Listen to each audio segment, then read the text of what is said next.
Good morning.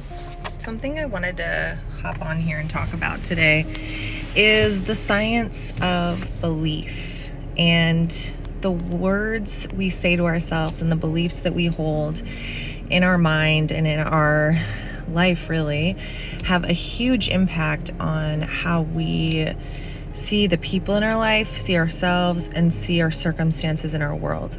So sometimes there's generational belief systems that have plagued generations for families. I've been reading a book. It's called The Science of Belief. It's by a physicist.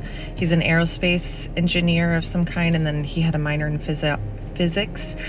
And he talks about how a story about this man who he met him somewhere, I don't remember where, but he met this man and he was in his early 30s, and he said, yeah, well, I'm probably not going to live past the age of 35 because my dad and my grandpa and my great-grandpa and for generations have all died at 35.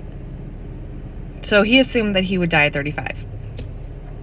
Now, sometimes people can die because they've convinced themselves that they will die, and their body creates something, whether or not it is nature or nurture or both, because what comes first, chicken or egg, I don't know. But what ends up happening is people accept these things as truth, and then they live out their existence inviting these circumstances in that are validating that belief. And so that's a good example is your health, right?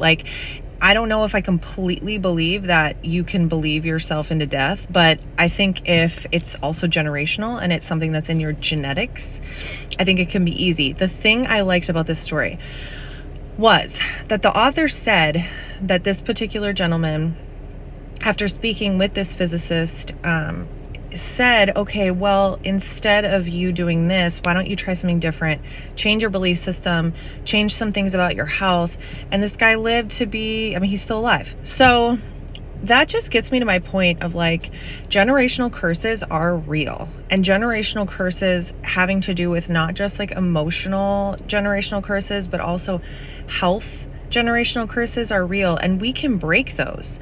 We can break those with our own mind and with our own willpower. We are meant to succeed as human beings. We are meant to succeed. We are meant to be the most vibrant, healthy version of ourselves because that's what our Creator would want. So today, like this video, comment a belief in the comments as something you have that maybe doesn't serve you anymore. So comment a belief that maybe doesn't serve you anymore, and let's learn to change it, and I'll help you do that. Have an awesome day. Peace and love.